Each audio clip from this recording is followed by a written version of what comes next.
did the patio, I had them put a corner section on it, just like they were. Call meeting to order. Oh, please rise. And I ask you to join me in a moment of reflection on the business that's before us this evening. And please join me in a pledge of allegiance. Pledge allegiance to the flag of the United States of America and to the republic for which it stands, one nation, under God, indivisible, with liberty and justice for all.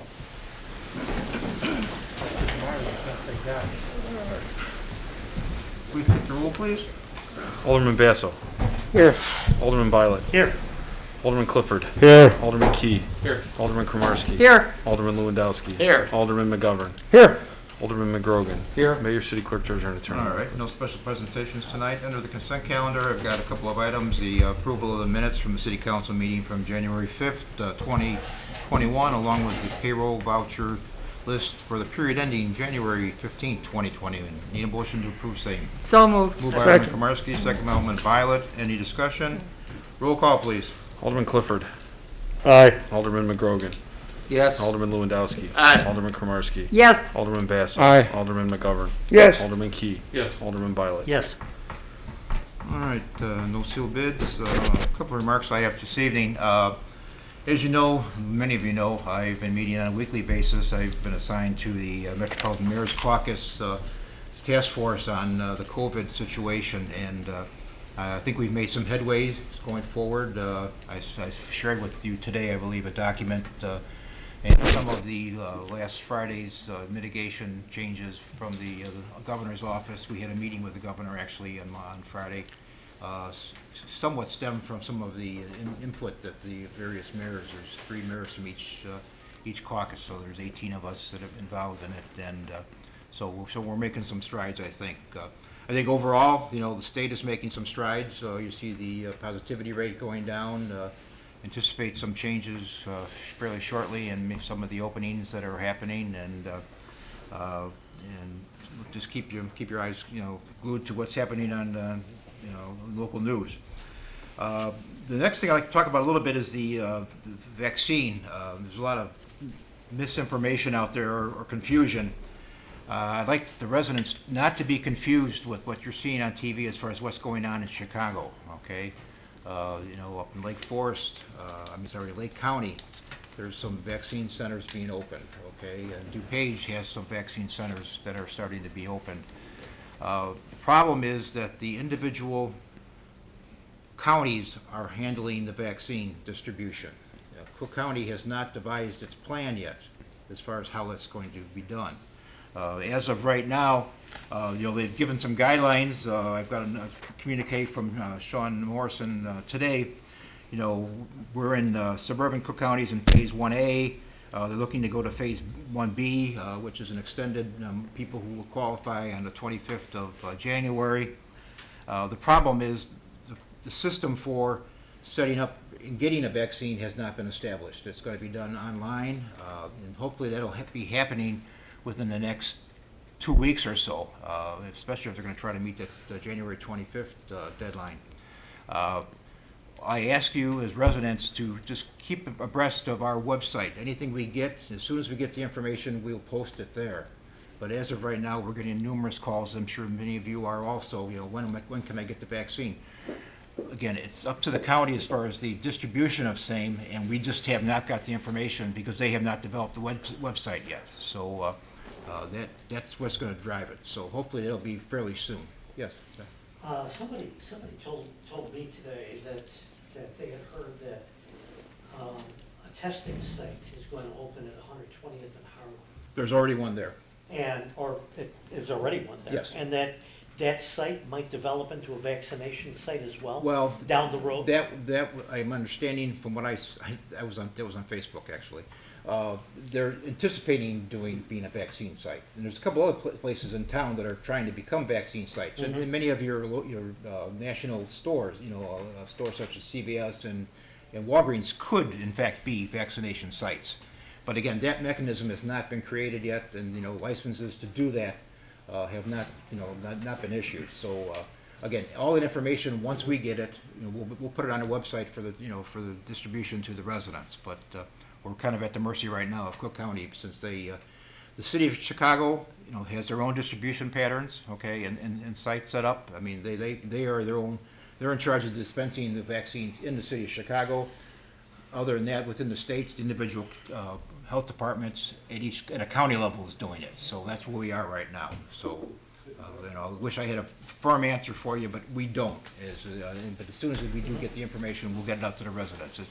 It's utmost importance to us to get it out too, just to get people vaccinated for the protection of everybody in general. Are they still asking for municipalities to look into contributing sites for mass vaccinations? So That was kind of a vague that was question. one of the ideas out there Right. before? They've asked that, but there's nothing as far as anybody, there's no pattern set up yet or no actual plan set up yet for And that. it's the lack of trained personnel to administer the shot too, There's a right? couple things, you know, but they say there's lack of vaccine, but unless, you know, you can have the vaccine, but if you don't have a distribution center, it doesn't do you a heck of a lot of good, so. Yeah, I was reading all those reports that you send out, and there's a lot of information in there, but that was one of them about, you know, if there's availability and when the municipality's working with the, you know, coming right down to this area, Mhm. where they did it town by town and smaller bites rather than one big bite. Well, I mentioned it, and again, this is just from what I've been, you know, picking up at the various meetings I've been at, is, you know, it'll be the individual retail stores, certain ones, there'll be certain operations, medical offices, probably medical facilities, and then the county will probably run some regional ones, and now that may be at, you know, I'm pulling this out of my head here, you know, it could be at Moraine Valley, or it could be at some large, you know, where you can park a lot of cars and you get a lot of people in and out, and, you know, things such as that. Right. So, yeah. Mr. Mayor, if some of the retail stores, like as you mentioned, the CVS or Walgreens get it, if you had any discussions or any pre-planning, like with some of the other services, like the police department, it's gonna be crowded. I saw things today about people in New York, and, you know, they were, you know, big lines, Well, but cars all over the place. those are, Mike, those are mostly at the mass evacuation centers, which would be the regional one, okay? The individual retail store will be by appointment only, so it'll be a different juncture, you know. The ones you're talking about, I've seen, like Lake County has that one up, they just opened up today, I think, they started out, where it's a drive-through, and that's kind of just, you start a line and get through it, you know, without an appointment. But the retail stores and, say, smaller operations will probably be by appointment only, so make it, you know, to try to control it. Mayor, Yes, sir. within that information for the veterans, okay, Heinz Hospital has already got a phone number, and I'll give it to you, 708-202-7000. You can call that to make your appointment for the virus. Right. Actually, the mayor of Hillside this morning said he had just been there and got his, so, Yeah. you know, he's a veteran, gets all his medication done there, so. Yeah, so, confirmed that. Very good. All right, anything else? We need a motion to approve a resolution to approve the Chicago Southland Convention and Visitors Bureau and Convention Center to be our convention center and Visitors Bureau of Record. Someone make that? So moved. Moved by Alderman Kromarski, is there a second? Second. Second by Alderman McGovern, I'm sorry. All in favor? Aye. Opposed, motion carries. And then I would like to reappoint Ed Stevens and Mike Lombard to 5-year terms at the Planning and Zoning Commission, and Tom Stuckley to 5-year term at the Zoning Board of Appeals. So moved. Moved by Alderman Second. Kromarski, second by Alderman Violet. Discussion? All in favor? Aye. Opposed, motion carries. City Clerk, anything? No. City Treasurer? Thank you, Mr. Mayor. This is the Treasurer's report for the period ending December 31st, 2020. General fund began the month with $4,180,569. Revenues totaled $866,245. Expenses for the month were $2,505,505. Other source use $247,996, giving an ending cash balance in the general fund of $2,789,305. Total of all funds started with $18,742,188. Revenues totaled $4,929,527. Expenses for all funds, $5,756,791.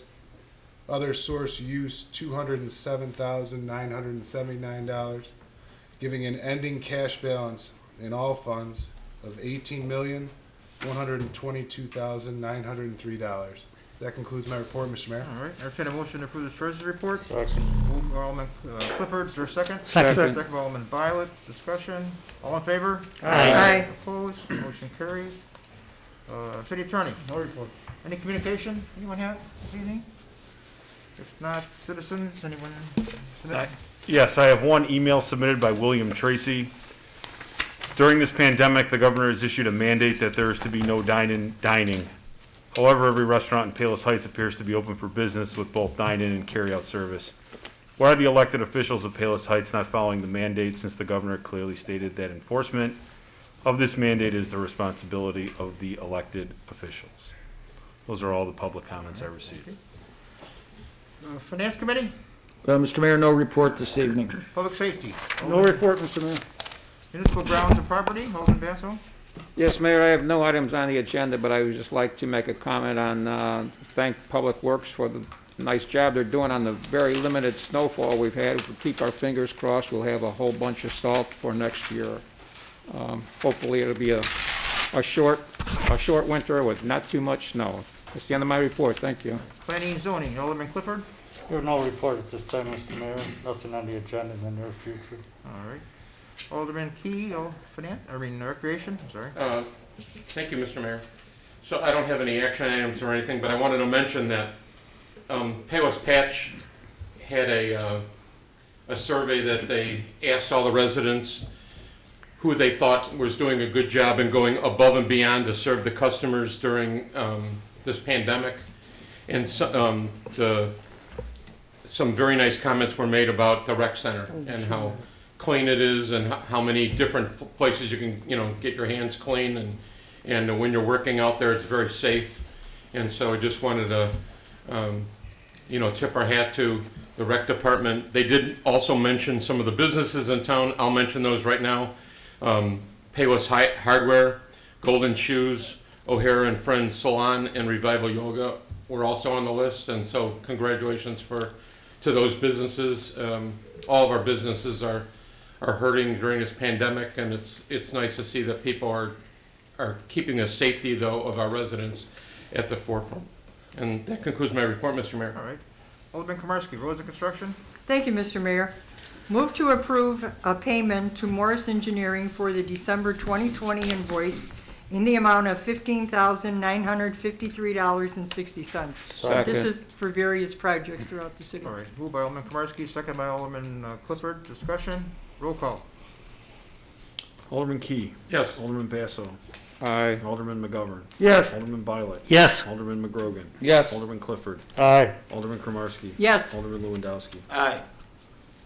Move to approve final payment to Lindahl Brothers for the closeout of the 2020 roadway resurfacing program in the amount of $1,491.72. Second. Moved by Alderman Komarski, second by Alderman Clifford. Discussion. Roll call. Alderman McGrogan. Yes. Alderman Basso. Aye. Alderman Kromarski. Yes. Alderman McGovern. Yes. Alderman Lewandowski. Aye. Alderman Key. Yes. Alderman Violet. Yes. Alderman Clifford. Aye. And I have a report on Public Works, Mr. Mayor. As of January 12th, 2021, Public Works attended to the 3 winter events. 12/29/2020, 40 tons of salt was applied. January 1st, 2021, 40 tons of salt was applied. And January 3rd of this year, 23 tons of salt was applied. They've done an excellent job in keeping the streets well plowed and salted for the residents.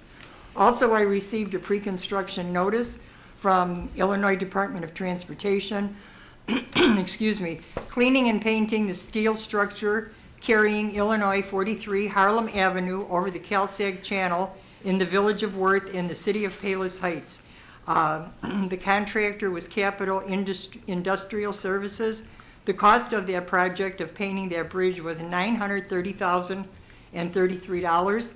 Their estimated start date will be February 2021, and their estimated completion date will be August 2021. And that's the end of my report. Thank you. Very much. License permits and franchises, Alderman Lewandowski. Thank you, Mr. Mayor. I have 2 items this evening. First, I'd like to make a motion to approve a permanent sign request for Steve's Bites at 11906 South Harlem Avenue. Second. Moved by Alderman Lewandowski, second by Alderman Kromarski. Discussion, all in favor? Aye. Opposed, motion carries. Next, I'd like to make a motion to direct the city attorney to draft an ordinance updating the city code section 96.01C, specific nuisances enumerated to update language. This is regarding trash cans in open view. Second. What was that again? Second by Alderman Kromarski. This is regarding trash cans in open view. Oh, Okay. All in favor? Aye. Opposed, motion carries. Thank you, Mr. Mayor. That's the end of my All right, report. thank you, sir. Alderman Violet, Water and Sewer. No report, Mr. Mayor. All right, Business and Economic Development, Alderman Key. No report, Mr. Mayor. Cable, TV? Yes, Mr. Mayor, Channel 4 has started airing some promotional videos for Palos Heights restaurants, offers some takeout menus and hours open and location along with the retail businesses. These videos will be updated with additional businesses every 2 weeks and will continue for several weeks. They also visited the local food camp pantry for an interview to help them share their need during the virus situation for food and monetary donations. They help many local residents. This second video will be starting tomorrow, January 20th. And that's the end of my report, Mr. Mayor. Great, thank you, sir. I'd like to thank them actually for turning around and starting to do some interviews with our local restaurants and everything else, because like Jeff said, they're hurting. Yeah.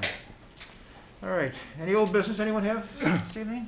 Mr. Mayor, I don't know if it's old business or new business, but as many of us know that we have a new business. I was waiting to see if it came up in one of the other committees, but that Andy's Frozen Custard just opened up last Friday, and I drove by it, and actually somehow or another it sucked me in to go in and try it. And but anyhow, it's pretty good. The people there were very nice, and it's a new ice cream place. It's probably pretty difficult to open up an ice cream place in the middle of the winter when it's below freezing. But hopefully we can patronize the store, keep it open, and it's another new addition to Palos Heights. And the strawberry and banana custard is really good. I had some kind of chocolate sundae. very successful in Oak Lawn, and I'm sure it'll be very successful here. Good. All right, any other old business? Good. No citizens here, any new business? Yeah, just one little announcement. Sure. Over the weekend in my ward, we had another accident in a similar corner. Another involved 2 young girls. It was the same corner that a previous accident happened before. And there's only been 2 accidents there in I don't know how long. And what it's coming down to is, what I'm about to say is that the drivers, especially during these type of conditions and slick and winter, have to be more aware of their surroundings and speed of what's going on. Because signage doesn't stop or cause accidents as driver. And I did some checking on it, but it's a frequency here, but this has only been the second time since 2013, I believe. There was an accident at this particular corner, and the weather conditions weren't exactly right. And it was a negligent driving accident. The person that hit the 2 girls was going a little bit too fast for conditions and couldn't, stop in time. So the main gist of this is that be a little more aware, even in dry conditions, especially in the Old Town section. The speed limit is 20 miles an hour. They fudge it a little and people are going a little faster, but be aware, there are walkers. There are going to be more walkers as the weather gets nicer, and you're really putting them in jeopardy. So if we be a little aware of that, because the signage isn't really going to help the situation. We got to get a program that's going to make these people a little bit more aware of their surroundings when they're driving. Okay, great, thank you, sir. Any other new business? If not, entertain a motion to adjourn. So moved. All in favor? Aye.